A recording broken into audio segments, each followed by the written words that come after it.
네, 안녕하세요. 저는 현재 심리상담센터를 운영을 하고 있고 상담한 지는 한 16년 정도 됐습니다. 오늘은 이제 회피성 성격장애를 어떻게 치료할 것인지에 대해서 얘기해 볼 건데요. 여러분들 혹시 사람과는 굉장히 친밀해지고 싶고 가까워지고 싶은데 낯선 사람과 함께 있는 상황, 그 다음에 여러 사람이 함께 있는 상황 속에서 타인들의 어떤 시선이나 몸짓, 말투 이런 것들이 너무 신경이 많이 쓰여서 정말 다녀오면 기가 다 빨리는 느낌이 들어서 오히려 그런 대인관계를 회피하고 싶은, 좀 피하고 싶은 성향이 있으신 분들이 있으시다면 이 영상이 도움이 될 거예요. 그런 분들을 우리가 흔히 이제 회피성 성격 또는 이제 그런 걸 통해서 사회적이나 대인관계에서 심각한 손상이 벌어지고 있거나 큰 손해를 보고 있다면 회피성 성격 장애로도 우리가 진단 내려볼 수 있습니다. 그래서 지난 영상에서는 회피성 성격의 특징이나 원인에 대해서 많이 말씀드렸고 이번에는 어떻게 치료할지에 대해서 말씀드리겠습니다. 그래서 이 영상 끝까지 한번 따라 보시면 도움이 될 겁니다. 치료에 대해서 얘기하기에 앞서서 그래도 간략하게 회피성 성격 장애 진단 기준에 대해서 제가 말씀드릴 테니까요.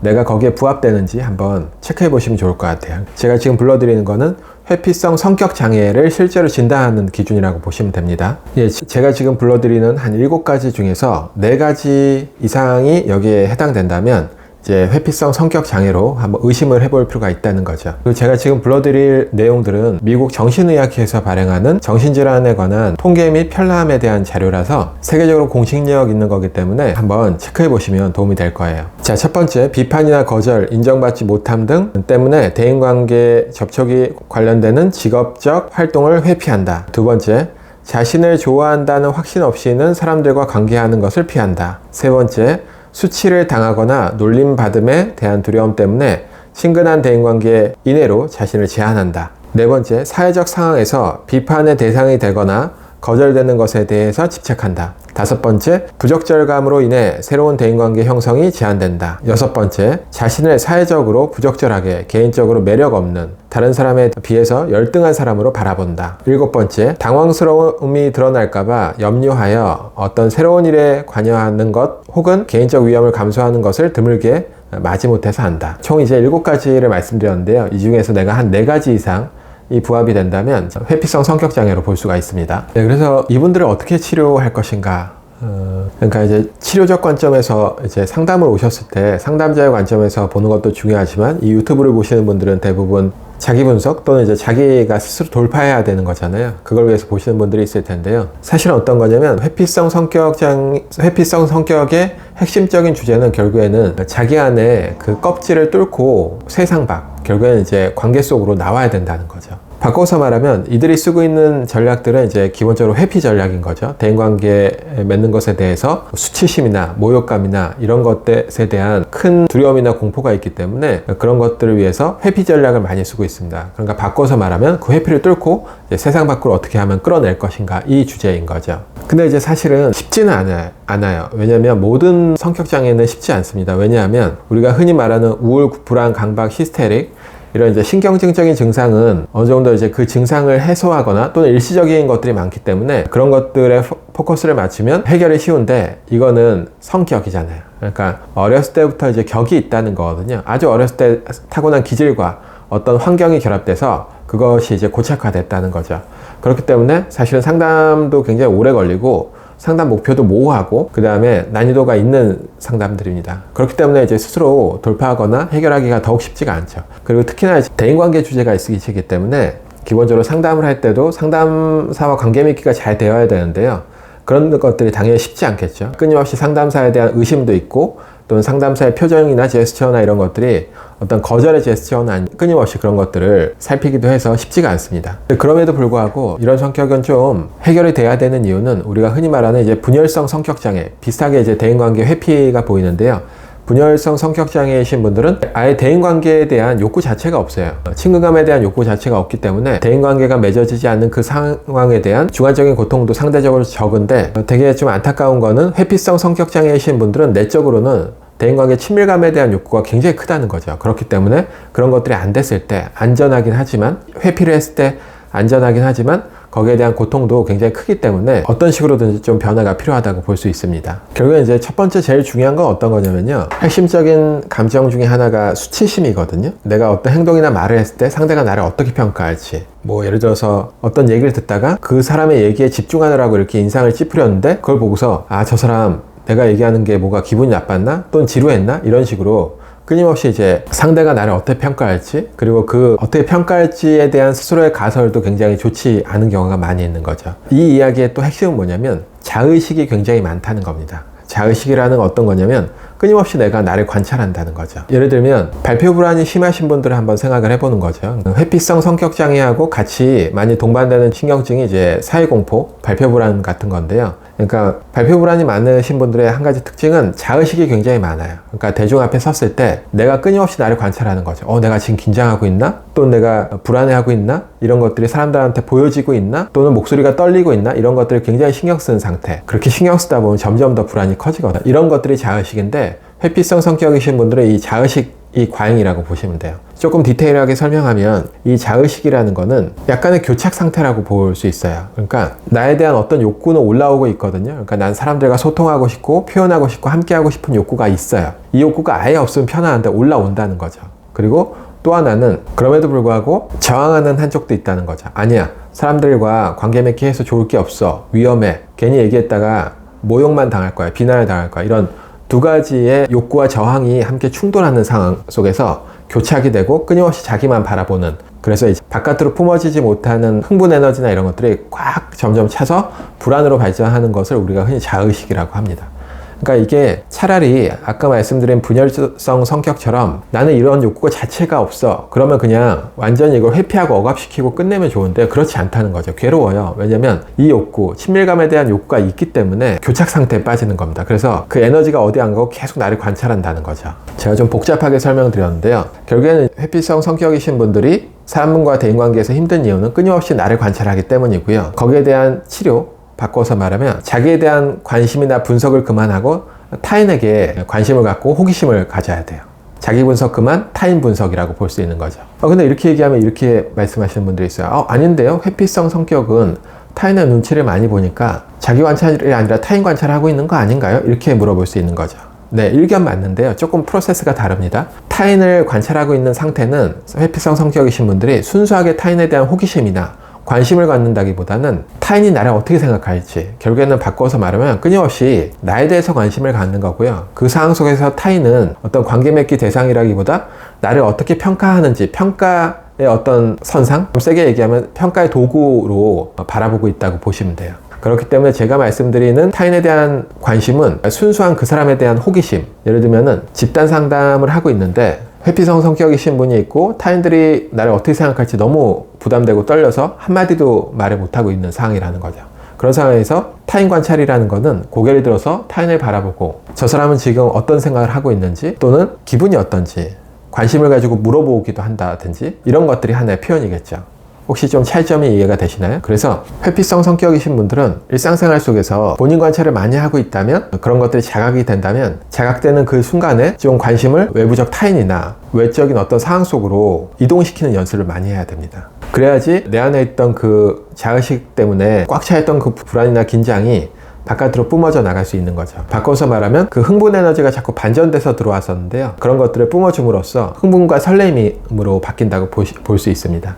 그래서 핵심은 자기 관찰 그만 타인 관찰을 많이 해야 돼요. 그럼 이제 그 다음 질문이 되게 중요한데요. 보통 뭐라고 하시냐면, 근데 타인은 관찰하고 타인에 대해서 이제 관심을 갖기 시작하는데 그런 것들을 표현하고 내 의견을 얘기하기가 너무 어렵다는 거죠. 당연히 그럴 수밖에 없겠죠. 이제 회피성이시라면 역시나 표현하는 것 자체도 타인 평가가 올 수 있기 때문에 거기에 대해서 굉장히 힘들어하고 또 회피할 수밖에 없습니다. 그래서 여기에서 중요한 건 어떤 거냐면 불안을 안고 조금 뛰어드는 거죠. 이걸 이제 바꿔서 말하면 실존 철학에서는 선택과 책임의 문제라고 보고 있거든요. 그러니까 그렇게 뛰어들기 어려우신 분들이 많이 하는 게 어떤 거냐면 끊임없는 자기 분석이에요.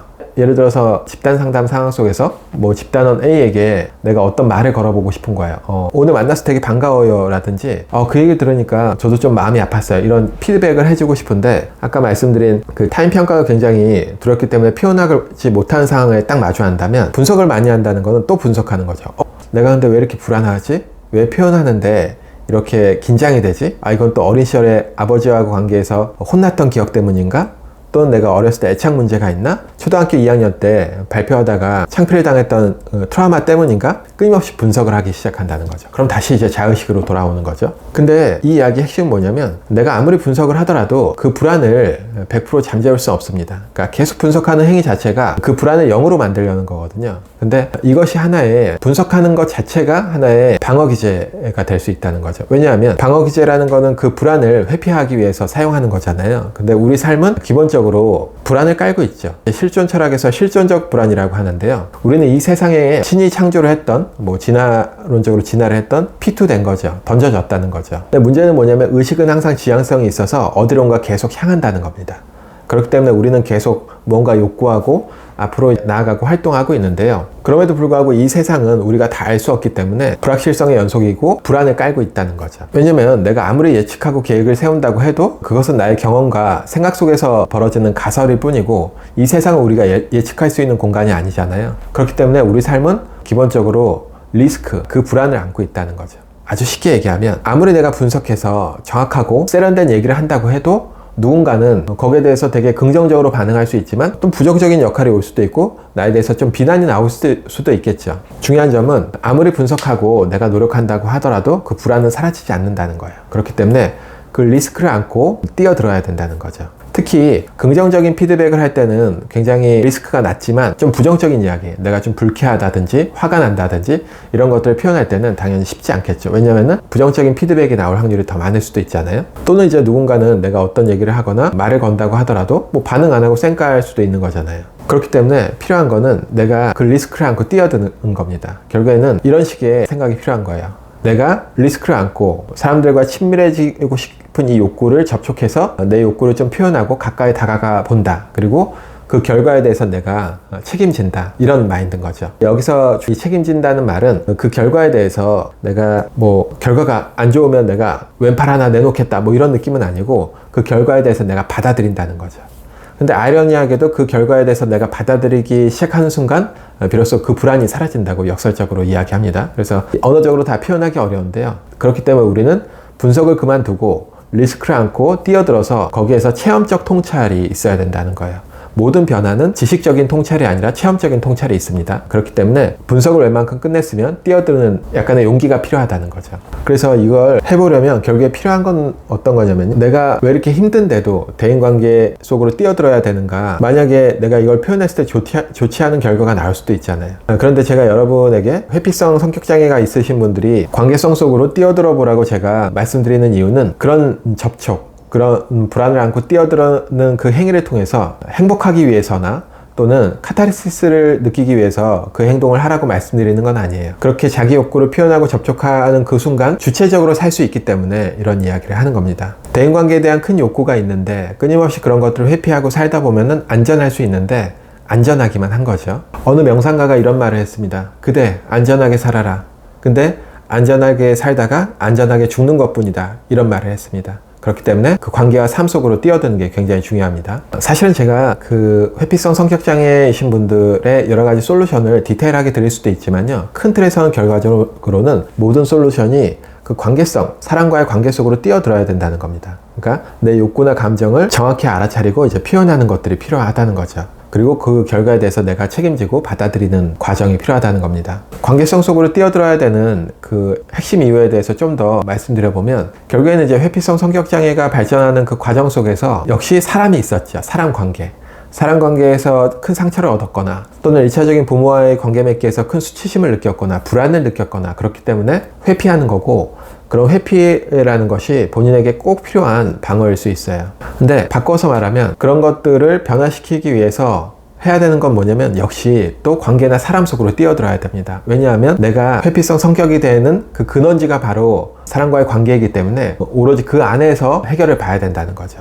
그래서 어떤 식으로든지 혼자서 책을 읽거나 유튜브를 보고 분석을 하는 게 아니라 관계성 속으로 뛰어들어야 되고요. 그리고 그 1차적인 게 어려우시다면 상담센터에 오시는 것도 하나의 방법일 수 있어요. 상담자라는 낯선 대상과 관계 맺기를 한다는 거죠. 그리고 또 하나는 필요하면 집단 상담 같은 걸 좀 참가를 해보시면 좋아요. 그러니까 집단은 당연히 관계성이 막 형성되어 있는 공간들이죠. 집단 내에서는 결국에는 내가 사람들 사이에서 어떻게 행동을 하는지, 또는 사람들은 나를 어떻게 보고 있는지, 또는 사람들은 어떤 생각을 하고 있는지, 내가 여러 가지 상상이나 백일몽 속에서 생각했던 나의 그런 부정적인 자아상과 사람들이 생각하는 것이 얼마나 괴리가 있는지 그 차이를 알 수 있기 때문에 집단 상담을 참가할 수 있으면 한번 참가해 보시는 것도 좋을 것 같아요. 제가 어느 명상가의 책에서 읽은 내용을 한번 말씀드려 볼게요. 굉장히 이제 불교적인 이야기인데요. 어느 청년 2명이 길을 지나가다가 밤길입니다. 어느 전봇대 아래서 노파가 어느 할머니가 막 무언가를 혼자서 찾고 계시는 거예요. 그래서 너무 열심히 찾고 계셔서 물어봤죠. 할머니, 무엇을 찾고 계세요? 그랬더니 할머니가 여기서 동전을 잃어버렸다는 거예요. 그래서 막 몇 시간 동안 그걸 찾고 계시는 거죠. 그래서 그 할머니가 너무 안타까웠던 청년 2명이 같이 그 동전을 찾아주기로 합니다. 그래서 밤새 그 동전을 찾았는데 나오지 않는 거예요. 그래서 청년 한 명이 하도 이상해서 할머니에게